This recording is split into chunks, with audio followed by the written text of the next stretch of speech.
What's up, gamers? Hi, Guardians, and hello, Internet. Welcome to another Sloop Gaming video. The foremost glitch in a decade of Destiny 2 occurred over the weekend of September 15th, polarizing yet again an already divisive community and setting up game studio Bungie for an inevitable domino effect of accusations and accolades across social media. The glitch or bug, or however you would like to label it, was simple. Sort of. Destiny players would visit the Enclave on Mars, where craftable weapons are forged, and quickly swap screens between two chosen weapons, allowing the intrinsic perk or frame from the first to be accessible on the second. You knew the swap worked when frame from weapon 1 was now the selectable option on weapon 2. The trick, however, was timing. PC users quickly discovered how, by dropping their frame rates and or jamming their CPUs with concurrent downloads, they could easily click weapon 1, swap screens to weapon 2, and click again to complete. Console users also rallied by manipulating their own connections, switching to a mobile hotspot, for example, in addition to running apps and background downloads to slow game registration as much as possible to facilitate the bug.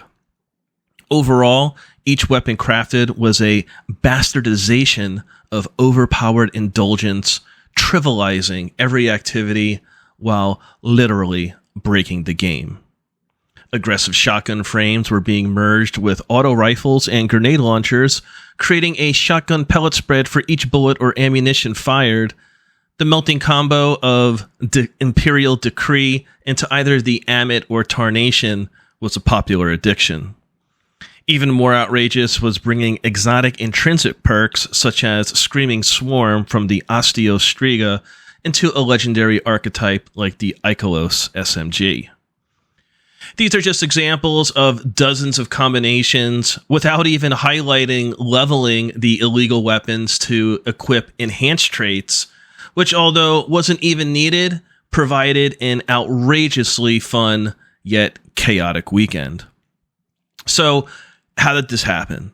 And for that matter, how does any glitch or bug occur? Well, the spaghetti code that is Destiny 2 has always been prone to exploits and manipulation. Gamers have and always will take advantage of these opportunities for better or worse. Do players simply encounter these outliers by chance? Random instances of pure circumstance that expose said anomalies? Or does the information come from inside or those affiliated with the game studio? Developer leaks which spread like wildfire throughout the internet. Any answer is pure speculation without proof, yet I find it curious how these issues are always brought to light quickly when most gamers are just simply trying to play rather than unveil another string of game-breaking code. In any event, Bungie was prompt to tweet in response to what was occurring, and it continued to provide updates on X, formerly known as Twitter, from their @BungieHelp and @Destiny2 team handles. And for what it's worth, the entire triage team who worked during the weekend should also be recognized for their efforts. Just ask Joe.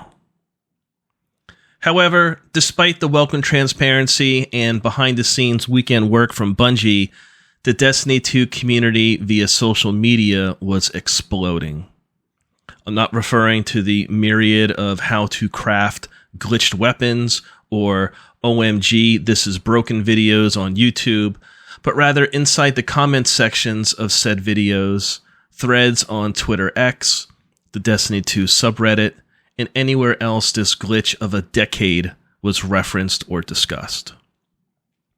Bungie's decision to not disable Trials of Osiris or command a rollback while inviting players to simply go out and have fun until a patch was issued served as a catalyst for polarizing not just Destiny 2, but the gaming community overall. For starters, not everyone logging into the game was able to successfully craft an illegal weapon. Setting up the aforementioned conditions was tedious and time-consuming, and many Guardians, specifically those on console, either could not meet the conditions or time the glitch to work properly. There are also those gamers who were offline and unable to play. This by itself created an uneven playing field of the haves versus the have-nots. Without a doubt, just from a gameplay perspective, using these glitched weapons was a power fantasy experience unlike any other, perhaps in the history of gaming, and at the very least, Destiny. One-tapping opponents effortlessly inside PvP, one-phasing raid bosses, mindlessly melting every obstacle inside Grandmaster Nightfalls, while trivializing every other activity in the game due to sheer damage output from the crafting glitch, provided unrivaled comedy and absurd memories.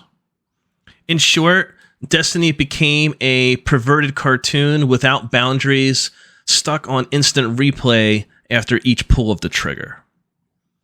Now, having missed out won't cause you to lose sleep or regret for a lifetime. I certainly hope not. For the most part, in my opinion, the majority of active and experienced gamers were able to log in and successfully craft at least one rigged weapon and join the glitch bang. However, here lies the core of the debate, and ultimately what side of the moral gaming fence you reside across the development fields of integrity. Was indeed the glitch fun? Perhaps fun for those who are able to partake and enjoy, for those simply tripping on those grossly overpowered fantasies provided by glitched weapons in core or open world activities. Perhaps fun for those who completed their first solo flawless dungeon, Grandmaster Nightfall, or flawless visit to the lighthouse in Trials. And perhaps fun for Master Raid fire teams blasting and laughing through the content. Our online culture, in this case with Destiny, is so very keen on celebrating and recognizing the accomplishments and efforts of individuals and teams who are proficient at beating or excelling inside the game straight up or even at a disadvantage. Bungie is especially candid on celebrating its players' accomplishments. The skill and purity and effort required to complete certain endgame feats is revered and applauded. But why? Because morality and integrity shape our opinions and highlight those who exemplify those standards. Utilizing what the game offers sans exploits and organically creating a playstyle to best do the thing is widely accepted as not just playing the game correctly or the right way, but also recognized as the gold standard for any accomplishment. And there are other factors as well that bring us to these conclusions, but the community debate stemming from the weapon crafting glitch has leaned hard on two key words: morals and integrity. They go hand in hand, but have been thrown around, misread, justified, and gaslighted on social media threads to the point where some have questioned what is the point of playing video games anyway, if not indulging opinions on social media. A sweep of the internet is all the proof you need. Hot takes and buzz topics are certainly not absent from social media, but alienating or attacking someone for simply providing an opinion is indeed morally bankrupt and lacking integrity. This will most likely never go away, but finger-pointing on the pretense that you have a higher moral ground than others due to X, Y, and Z is just foolish when provided without any constructive feedback. It's essentially shitposting, but I digress. The Destiny 2 community contingent laying claim to quote-unquote no fun and how all achievements moving forward will forever be asterisked are not the villains here. And for that matter, nor are the quote, it's just a video game, end quote, pundits who could care less. Both sides of the fence are entitled to their opinions, and neither are the root cause of what occurred during the weekend of September 15th.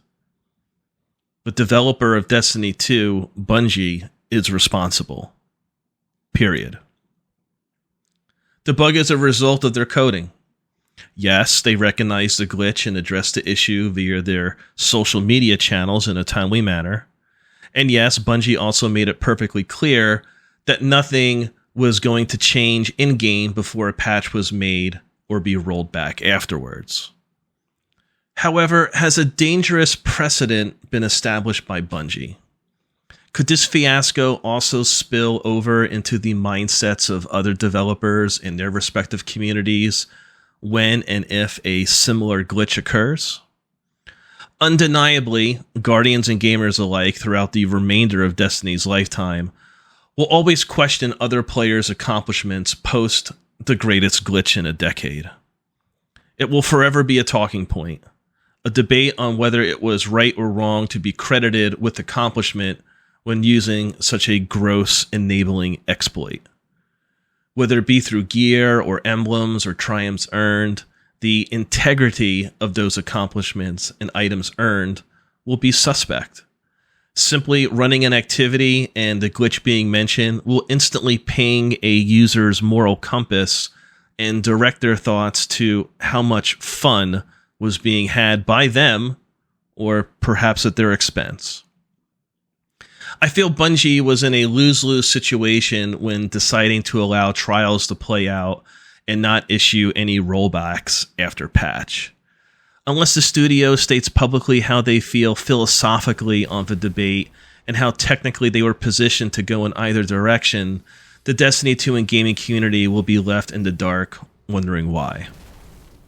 We all know what resulted: complete debauchery and chaos with each weapon crafted and with each shot fired. Some gamers claimed it was the most fun I've had playing Destiny. My only response is, how have you been playing the game until now? Please let us know how you feel about the greatest glitch in a decade down in the comments below. Until next time, Guardians, be safe, stay vigilant, and as always, may the light protect us all. Thank you for watching. Likes and shares are very much appreciated, and subscribe for more Destiny 2 content. Peace.